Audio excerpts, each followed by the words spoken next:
चलो लिखिए business environment की मीनिंग में। बताओ। सबसे पहले लिखिए, इसी में मीनिंग लिखिए, शुरू करिए। Business environment, business environment refers to business environment refer to forces,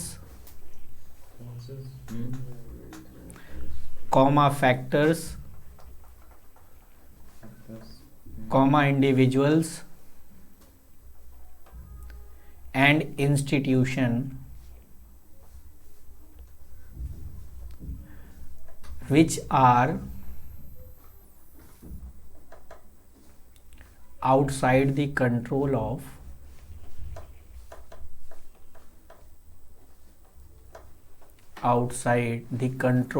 business enterprise of business enterprise, but these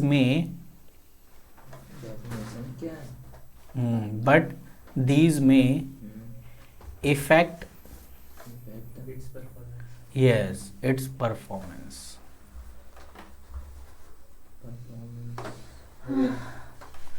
अब सिंपल सा मतलब देखो, बिजनेस एनवायरनमेंट का मतलब क्या होता है।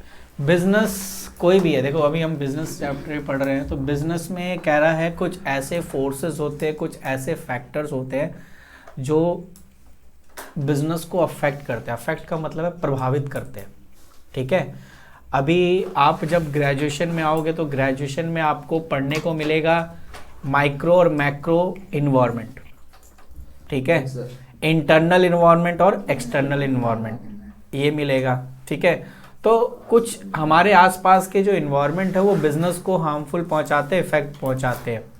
इसका एग्जांपल आप इससे भी देख सकते हो कि कोई भी इंडिया में आता है ना, क्योंकि कोई भी बिजनेस करना है तो सबसे पहला काम उसका होता है स्टडी करना, ठीक है ना। क्योंकि अगर उसे अपना सब, क्योंकि वो प्लेस चुन रहा है कि उसे अपना बिजनेस कहाँ करना चाहिए, तो अगर उसने इंडिया चुना है तो पहले वो इंडिया के बारे में स्टडी करेगा।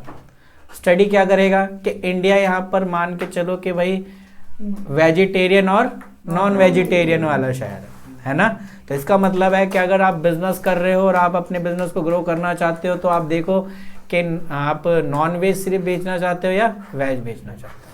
KFC है, नॉन वेज बेचता है, लेकिन उसको मंगलवार को नुकसान हो जाता है। नहीं, अब वेज बेचना चालू कर दिया उसने। धीरे धीरे उसका कॉन्सेप्ट है ना, धीरे धीरे अगर उसको लग रहा है उसके नॉनवेज में भी इतना प्रॉफिट हो जाता है कि उसको वेज की वैसे ज़रूरत नहीं, लेकिन क्या करें, सिर्फ नॉनवेज वाला ही बैठा मंगलवार को दुकान खाली रहे, अच्छा तो नहीं है ना, ठीक है ना। उसको मंगलवार को नुकसान लगता है, इसलिए वेडनेसडे को ना वो ऑफर रख देता है। देखा हो ना, वेडनेसडे पे ये वाला ये ऑफर है, वो वेडनेसडे को ये लगता है क्योंकि मंगलवार को उसको नुकसान हो जाता है। मेरी बात समझ में आई है? तो मेरा कहने का मतलब है, अगर आप कहीं भी किसी चीज़ में जाओगे तो आप वहाँ के इन्वायरमेंट को ही तो देख रहे हो जो इफेक्ट कर रहा है। अगर आप उस इन्वायरमेंट को स्टडी नहीं करोगे तो आपका बिजनेस, और आपने बिना स्टडी के बिजनेस ओपन कर लिया, वही इफेक्ट हो गया इसका, ठीक है ना। और आपका बिजनेस ज़्यादा टाइम तक नहीं चलेगा, बंद हो जाएगा। क्यों? क्योंकि आपने बिना स्टडी किए, ठीक है। आप किसी दुकान पे जाते हो और कहते हो भाई वेज नॉन वेज दे दो, आप कहते हो नॉन वेज नहीं है वेज है, तो वो बंदा जाता नहीं है निराश होके, वो कहता चलो यार नॉन वेज नहीं तो थोड़ा सा वेज ही खा लेता हूँ, है ना। लेकिन आप सिर्फ ये कहते हो नहीं मेरे दुकान पे सिर्फ नॉन वेज, तो फिर वो वहाँ से क्या हो जाता है, ठीक है ना। फिर उसके माइंड में ये भी लगता है पता नहीं यार कौन से बर्तन में बनाता होगा उसी बर्तन में तो नहीं बनाता ये। मेरी बात समझ में आई? तो कहीं ना कहीं दिक्कत सी आ जाती है, ठीक है ना। तो थोड़ा सा इस चीज़ को ध्यान में रखना है। चलो ठीक है, आओ फिर अगला पॉइंट अब इसमें पढ़ रहे हैं कोई नहीं चल और हाँ वो मैं देख रहा हूँ इसमें और क्या पे इम्पोर्टेंट पॉइंट्स भी सिर्फ लिख पा रहा हूँ मैं। देर से आवाज कर रहा है यार ये।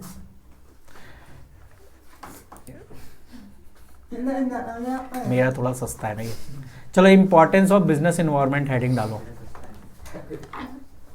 Importance of business organization, organization है एनवायरनमेंट, सॉरी इन्वायरमेंट, देखा बिजनेस ऑफ, बताओ आप ही इन्वायरमेंट। तेरे साथ रह रहे कि मेरे को भी ऐसे हो रहा है क्या करें, ये लड़का है ही ऐसा। तो चलो, तो पहला पॉइंट लिखो, enables the firm to identify opportunity and getting first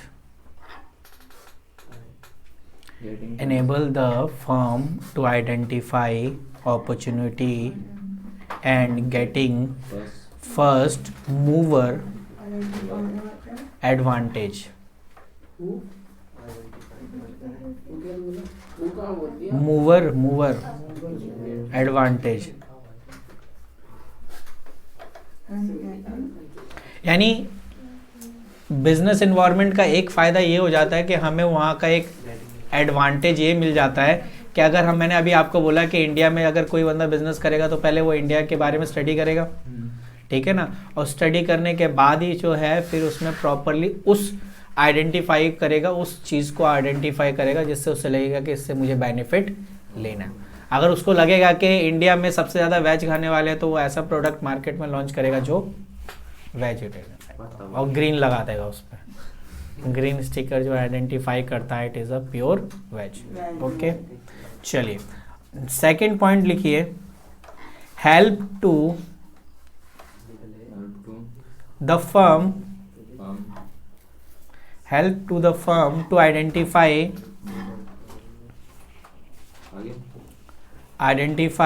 the threats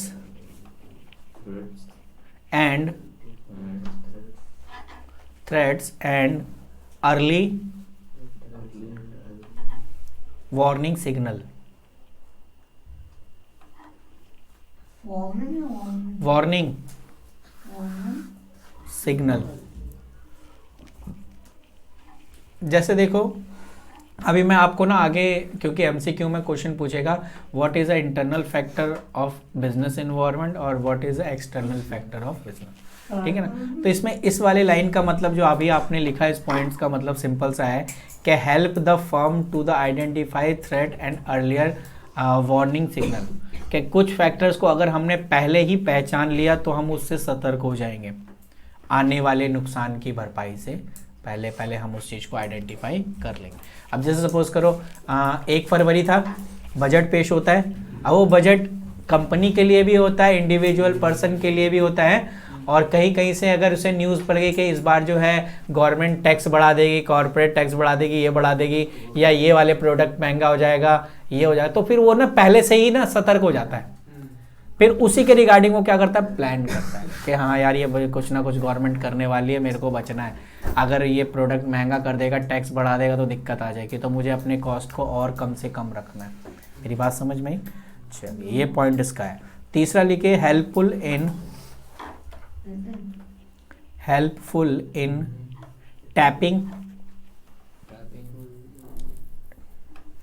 tapping and assembling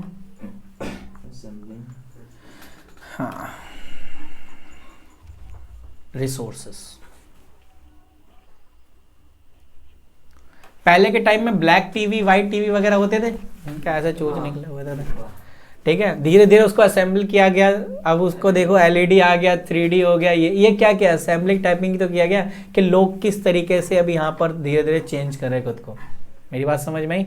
अब हम एलईडी ही देख रहे हैं, कुछ ही गिने चुने थोड़े से लोग होंगे जिनके घर में वो वाली टीवी पड़ी होगी, जो पड़ी होगी, हाँ ब्लैक एंड वाइट तो गांव में पड़ी होगी, लेकिन ऐसा नहीं है कि पूरी तरीके से खत्म हो गई है, होगी थोड़ी जगह, गाँव में कहीं ना कहीं किसी जगह पड़ी होगी ब्लैक एंड वाइट, और कलर भी होगी। अब उनको पता है कि जब ये खराब होगा ना तब एलईडी लाऊंगा ठीक है ना। तो एक कह रहे हैं कि भाई अगर लोग डिमांड कर रहे हैं एलईडी की तो फिर मैं पुरानी टीवी को क्यों बनाऊं, फिर मैं एलईडी को ही बना सकता हूँ, है ना। अब यही लैपटॉप देख लो, इसमें क्या था, बैटरी रिमूवल वाला सिस्टम था, जैसे फ़ोन में नहीं था बैटरी रिमूव कर देते थे, इसमें भी होता था, लेकिन अब ये इसमें डायरेक्ट बैटरी रिमूवल नहीं है, इसको पूरा प्रॉपर ओपन करना पड़ेगा, फिर उसमें से बैटरी निकलेगी, ठीक है। क्यों? क्योंकि वो चाहते हैं कि बार बार इसे बैटरी खोलने से कहीं ना कहीं रैम में दिक्कत आ जाती है, ये वो, तो उन्होंने क्या किया, पूरा एक में असेंबल कर दिया और थोड़ा सा हाईलाइट मतलब कम वेट वगैरह बना दिया, ठीक है ना, ताकि ये ज़्यादा इतना वो ना करे। अब वो पहले में क्या था तो भाई बैटरी रिमूव कर देता था, उसमें चोरी भी हो जाती थी, बैटरी रिमूव करके ले जाता था, कोई देखता था लैपटॉप इतना हल्का कैसे देख रहा, बैटरी गायब है। तो मतलब वो, और आपके में फ़ोन में भी ऐसा ही है, अब रिमूवल है। अब आपका जब फ़ोन खराब होगा एक ही बार खुलेगा आप बैटरी चेंज नहीं कर सकते, वरना ERD की बैटरी लगाते रहते थे पीछे। 100 रुपए की। हाँ 100 रुपये वाली बैटरी ERD की लगाते रहते ना, अब वो वाला झंझट खत्म है। तो ये क्या है, धीरे धीरे हम टैपिंग कर रहे हैं, असेंबलिंग कर रहे हैं रिसोर्सेज को, क्योंकि लोग मार्केट में जिस तरीके की डिमांड रखते हैं उसी ने। ओके, तो चौथा पॉइंट लिखे बस, इसमें ज़्यादा नहीं लिखवाऊंगा। Help to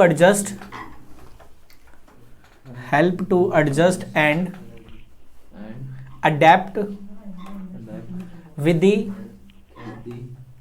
rapid changes. Help to adjust and adapt with the changes के साथ अपने आप को एडजस्ट करना और उन्हें अपनाना। यस, बिल्कुल सही कहा। बस इतना ही है। हालात के साथ अपने को चलना और उसको चुकाना है ना। हाँ जी, इतने हाँ। और इसका जीता जागता है एग्जाम्पल नोकिया है कि उसने उस हालात को भापा नहीं और वो डाउन हो गया। अगर वो भी एंड्रॉयड बनाता, उसका था कि वो विंडो बनाता क्या फ़ोन, नोकिया वाले ने क्या किया, विंडो फ़ोन बनाया। उसका वो चाहता था कि जो लैपटॉप वगैरह में होता तो फ़ोन में भी दे, लेकिन एंड्रॉयड ज़्यादा एडवांटेज था, ठीक है ना। लेकिन उसने एंड्रॉयड तब तक बनाया, तब तक एंड्रॉयड चढ़ गया उसका, विंडो फ़ोन तो विंडो, लेकिन विंडो भी बढ़िया चलता था फ़ोन, पता है। लेकिन वही वाली बात है ना, नोकिया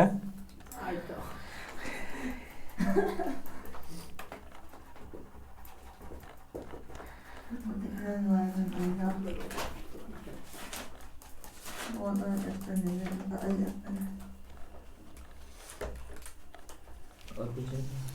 हाँ, इसमें तो अब नहीं है, अब अगला पॉइंट्स में पढ़ेंगे ना, तो वो पॉइंट्स देख लेते हैं कौन। यस, एक्सटर्नल इन्वायरमेंट वो इन्वायरमेंट होता है जिस पर बिजनेस का कोई कंट्रोल, हाँ, तो लिख लो ब्रैकेट में, not control on these factor, control on these factor, यानी ये जो अभी हम फैक्टर्स लिखेंगे इस पर बिजनेस का कोई कंट्रोल नहीं होता, आप कुछ भी नहीं कर सकते। बिल्कुल, तो वही पॉइंट्स लिख रहे हैं। Number 1, economy environment, economic environment, कब कहाँ इन्फ्लुएंस आ जाए, महंगाई आ जाए, कुछ नहीं पता, डिमांड सप्लाई पे तो छोड़ रखा है हमने पूरे मार्केट को। दूसरा, सोशल इन्वायरमेंट, कब कहाँ किसी की भक्ति आहित हो जाए, ठीक है ना, हो सकता है भाई। अब होली आने वाला है तो होली में अभी कह दिया कि भाई साहब मनाओ पूरे दिन, हाँ कहीं ये पानी वेस्टेज होगा तो ये नहीं करो तो दिक्कत, लेकिन आपको पता है ना त्यौहार पे ही सेल होगा, त्यौहार नहीं है तो सही नहीं होगा, और त्यौहार नहीं मनाया तो सही नहीं है। तीसरा है पॉलिटिकल इन्वायरमेंट, कब कहाँ पॉलिटिकल में अब क्या दोगे, गवर्नमेंट आके कह दे भाई नई पॉलिसी आ गई है, 50% हाँ, तो फिर आप बिजनेस वाले जो भी होंगे अलग से कह दे अरे यार ये क्या कर दिया इसने, अब तो मेरा बिजनेस गया, है ना। क्योंकि गवर्नमेंट की एक पॉलिसी के वजह से कितने कंपनी, छोटे मोटे MSME का भी नुकसान हो जाता है। अडानी तो दूर की बात है, अभी देखा ना अडानी गिरा पड़ा। बिल्कुल। डी है legal environment, legal environment, political environment तो मतलब समझ रहे हो ना, पॉलिटिकल, इंडिया में पॉलिटिकल स्टैब्लिश तो नहीं है जैसे चाइना की तरह, यहाँ पे तो पार्टी बदलती रहती है, कभी कब कहाँ बीजेपी, कभी कहाँ कांग्रेस आ जाए ना, वो था पॉलिटिकल इन्वायरमेंट। और यहाँ लीगल इन्वायरमेंट का मतलब है वही आ गया पॉलिसी से रिलेटेड, ठीक है ना। नया एक्ट आ गया टैरिफ और कोटा वाला, जो मैंने आपको बताया था, टैरिफ कोटा वाला, कोई सा भी एक्ट लगा सकता है। और सबसे इम्पोर्टेंट टेक्नोलॉजिकल इन्वायरमेंट, ठीक है, टेक्नोलॉजिकल इन्वायरमेंट, कब कुछ नया लॉन्च कर दिया तो पुराना सामान पे नहीं देते। हाँ वही चीज़ है, वही बिल्कुल। मशीन 1 लाख में खरीदी, पुरानी हो गई, अगले साल नहीं आ गई, उससे बढ़िया 1 ही लाख में। Expected obsolescence. यस, और लिबरलाइजेशन, प्राइवेटाइजेशन और ग्लोबलाइजेशन के बारे में तो आपको पता है, जो कि इकोनॉमी पॉलिसी 1991 की थी। चलो मैं ये लिखवा नहीं रहा इसमें क्योंकि आप ऑलरेडी इकोनॉमी में पढ़ चुके हो। हाँ हाँ, अच्छी बात है, चलो डिलीटेड तो है थोड़ा,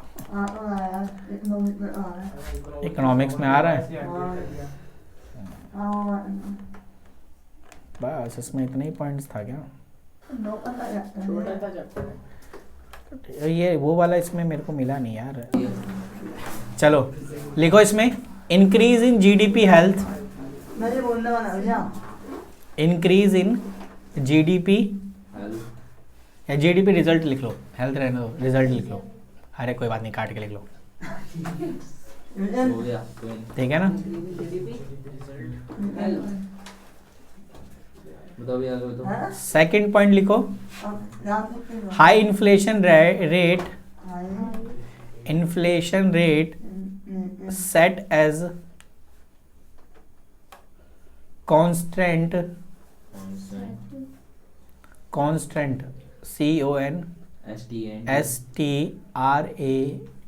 CONSTRAINT, मुझे पता है ना इसलिए, इंग्लिश सबसे बढ़िया। As they As they increase increase the cost of production. cost of production. देखो अगर महंगाई बढ़ेगी, हाई इन्फ्लेशन का मतलब है कि कहीं ना कहीं कॉस्ट ऑफ प्रोडक्शन भी क्या हो जाएगी, हाई हो जाएगी। और ये किस वजह से हो रहा है? इकोनॉमिकली इन्वायरमेंट के वजह से, ठीक है ना? High inflammation और rate. थर्ड पॉइंट लिख लो, passing of GST bill, Passing of GST bill. GST bill will affect Will affect almost almost all the business organization। बाकी और अपने दिमाग लगा के इकोनॉमी रिफॉर्म लिख सकते हो, वगैरह वगैरह कहानी सुना सकते हो। इकोनॉमी के अंदर यही आ, जीडीपी सोचना, ठीक है, एम्प्लॉय अपॉर्चुनिटी को प्रॉपर। GST बिल मतलब बढ़ाना 18 से ज्यादा कर देना। कितना %? GST को बढ़ाना 18 से, आगे कर देना। वो डिपेंड करता है, स्लैब रेट है ना, 5, 12, 28, लास्ट क्या है, मैक्सिमम कितना है? 28 है। चलिए कोई बात नहीं, बढ़िया। सोशल इन्वायरमेंट हेडिंग डालो, सोशल इन्वायरमेंट, ओके। आगे बताओ। करें सोशल इन्वायरमेंट के अंदर क्या क्या आता है, चलिए।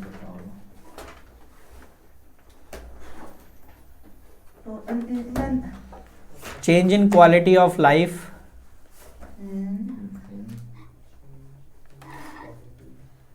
Quality of life.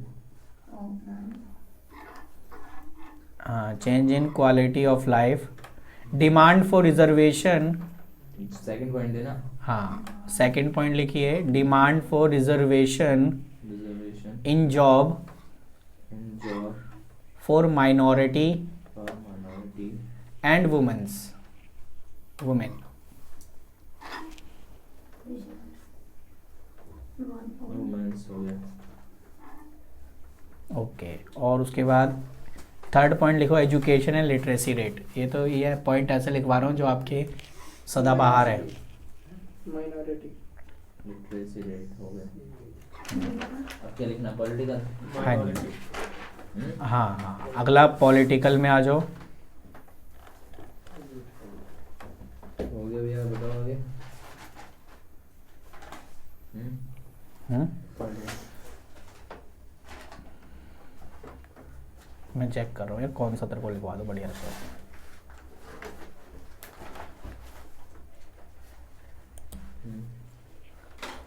Foreign policy of government, foreign policy of government. Number 2 government intervention, government intervention. Intervention का मतलब ये वही दखल अंदाजी, इंटरफेयर। हाँ, इंटरवेंशन इन बिजनेस, यानी गवर्नमेंट इंटरवेंशन इन बिजनेस, ठीक है। गवर्नमेंट ने यहाँ पे बिजनेस से रिलेटेड कोई रूल बना दिए, फॉरेन पॉलिसी चेंज हो गई एक्सपोर्ट इंपोर्ट की, ठीक है ना। And value and, value and third point लिखिए, value and ideology ideology of of political parties. Political party. यानी देखो हर एक का आइडियोलॉजी अलग अलग है। कांग्रेस आएगा तो अपना आइडियोलॉजी डालेगा, और अभी बीजेपी है तो स्वच्छ भारत अभियान चल रहा है, वो आएगा तो कहेगा इंदिरा गांधी का कॉन्सेप्ट चला देते, ठीक है ना। Political party. तो ये सारी चीज़ें इसमें है। चौथा है legal environment.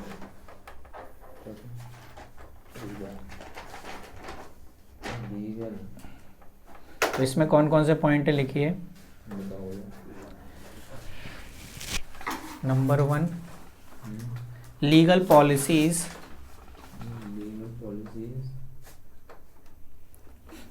Legal policies related to related to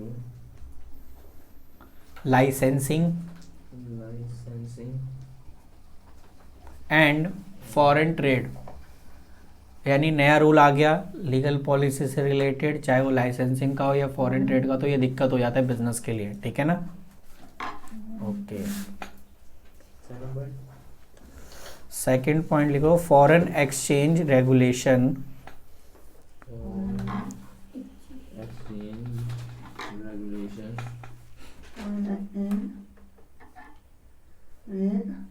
Regulation rate. Foreign exchange regulation and management act. Dollar ऊपर नीचे बढ़ता रहता है ना, घटता बढ़ता रहता है, उसका भी कहीं ना कहीं इसी के रिगार्डिंग, ठीक है। और ये कितने को 2 हो गए ना। मैं नहीं आएगा वो गलत है तेरा। काफी है हाँ, एक और ले लो। सही कहता हूँ। Laws laws to keep to keep a check, check वो वाला चेक नहीं, ये चेक है देखना, ऑन एडवर्टाइजमेंट, check बैंक वाला चेक नहीं है, check on advertisement advertisement. Advertisement को चेक करते रहना है, देना है, कहीं ना कहीं लिखा रहता है, जैसे वो रेड बुल वाला था ना, गिव्स यू विंग। अब इसका मतलब ये है कि आपको पंख देती है उड़ने के लिए, इसी बहाने हमने पी लिया, पंख तो आया ही नहीं। और केस आया था ना, बिल्कुल। और ये जो आया था वो इसी इस लीगल इन्वायरमेंट से रिलेटेड है कि आप इस तरीके का अफवाह मत फैलाइए कि गिव यू विंग्स। तो आप इस चीज़ को थोड़ा ध्यान हैं। यस, टेक्नोलॉजिकली इन्वायरमेंट, बताओगे। इसमें पॉइंट्स लिख देंगे। और मेरे ख्याल से लास्ट पॉइंट है ना। हम्म। चलिए बढ़िया, हमारा टारगेट भी कंप्लीट होने वाला है।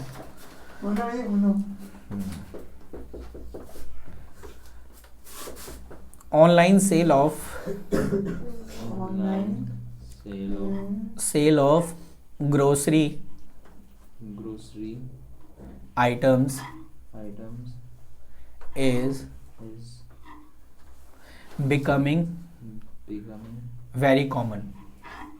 एक टाइम ऐसा था ग्रोसरी का सामान लेने हमें बाहर जाना पड़ता था, अभी भी जाते हैं, लेकिन अब आपको भी पता ऑनलाइन का ज़माना हो गया, टेक्नोलॉजी हो गया। अमेज़ॉन बेच रहा है, ब्लिंकिट बेच रहा है, ठीक है ना। हाँ, जो भी है वो बेच, तो ये सारी चीज़ें ना। Online booking of air ticket, online booking of air इसमें टिकट, तो कुछ भी बोल सकते हैं ना। हाँ जी, मैं वही तो लिखवा रहा हूँ जो आप कॉमन आप यूज़ करोगे। ये टिकट कर ली। Movie ticket, movie ticket. ठीक है ना। नॉट ओनली बुकिंग, नो इसी में कंटिन्यू। हाँ इसी में आगे कंटिन्यू कर लो। Not only booking, booking you can see, you can see your seat number. आप साथ साथ ये भी अब देख सकते हो कि आपका सीट नंबर क्या है। पहले तो ये तो बुक हो गया, अब आप साथ साथ सीट नंबर भी देख सकते हो, ठीक है भैया। ठीक है। थर्ड पॉइंट लिखो, बताओ। Shift from typewriter to typewriter to word process. Word process. पहले टाइपराइटर वो आपने देखा cut cut cut cut cut cut की आवाज आती थी, हाँ वर्ड प्रोसेस, ठीक है ना। तो ये कार्बन कॉपी से फोटो कॉपी पे शिफ्ट हो गए, यानी अब बहुत टेक्नोलॉजी में आप बहुत इस्तेमाल कर सकते हो, ठीक है ना। तो ये सारे पॉइंट्स थे जो आपको इसमें आपको प्रॉपर तरीके से लिखने थे, ठीक है ना।